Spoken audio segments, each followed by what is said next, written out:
citizens on Flight 93, the fourth one didn't succeed.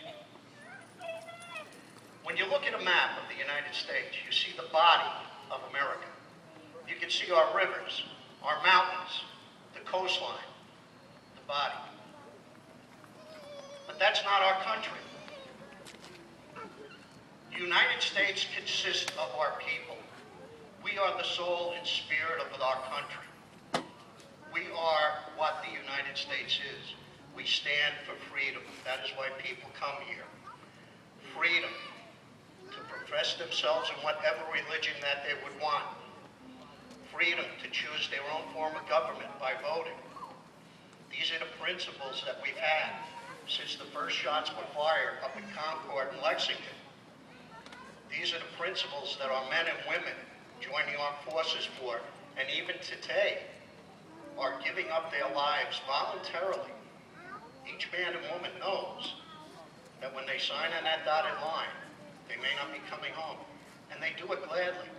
And they stand tall, as I did when I joined the Marine Corps, and raise their hand. And they pledge to defend the Constitution of the United States. They don't pledge to defend the government. We pledge to defend the ideals that make America what it is. The ideals that make people from every country in the world want to come here and live. We have to remember that if we're going to remember the sacrifice of everybody involved in 9/11. We have to remember that these are our brothers and sisters.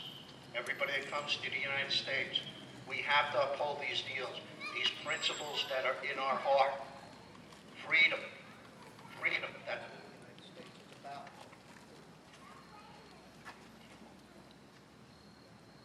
When something as tragic as 9/11 happens, the only thing we can do to get power back is we try and take ownership of it by remembering and speaking about where we were and what we did and how it affected us. To give a little bit of thought to that and personalize it, I was on my way to the doctors in New Windsor. I heard on the radio that a plane had just struck one of the World Trade Center towers.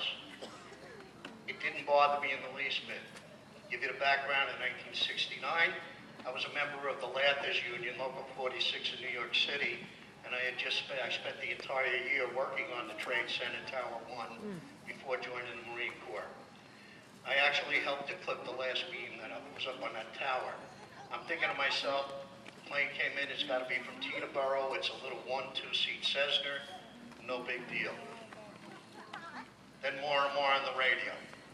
8:56, and I hear that the tower's on fire, it's going down.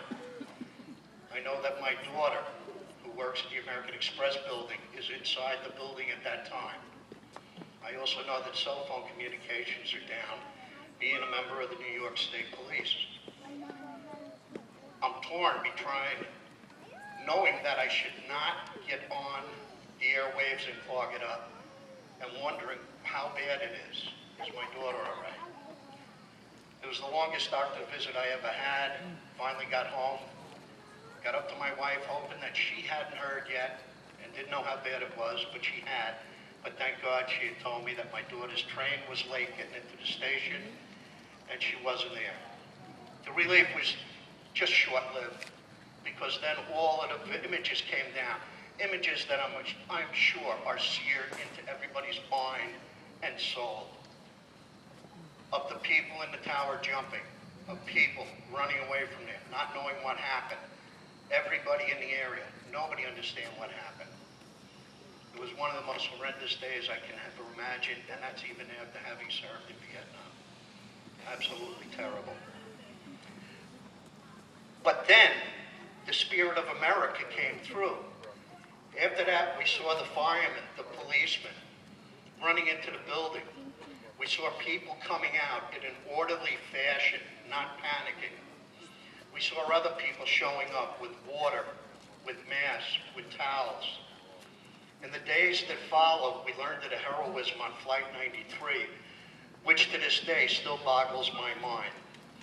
That common citizens, what America went for, the citizen shoulder actually in the revolution, that you had people that got up in the morning had their coffee, read a paper, were going to work or going back to their families in whatever cities, realized they were on a plane that was threatening their fellow citizens who they didn't know. And then knowing full well they most likely would never see their family again, their loved ones, their children, their brothers, sisters, their mothers, fathers. They got up and said, those are mortal words, let's roll. And they took down that plane before the terrorists could do anything more. This is the greatness, the spirit that we have to remember. We cannot allow this day to go unnoticed and let those people's bravery just be put by the wayside. I'm hoping today on this Memorial and Remembrance Day that it will not become a 3-day weekend, as Memorial Day has become. I hope it'll always be held on September 11th. And I hope we'll tell our children and our grandchildren on what happened on this day and what happened. No messages about this is a different thing, that our way of life is under threat by a small majority. But the way we defeat that is by staying with America's core values of freedom and tolerance for everybody. I hope everybody today will join me in once again reiterating our patriotism and our core values of freedom. And to do that, I want to thank so much Paul Crabb and Roger Berger for going in and instituting this memorial. The memorial, as all things, very short, very sweet, and to the point. And I hope every day when we walk by, everybody will give a glance and remember, as it says on the memorial, 9/11/2001, the village of Ellenville and town of Wawarsing will always remember all those who perished.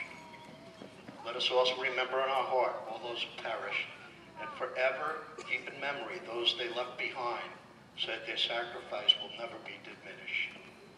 If you haven't already done so, would everybody please light their candle?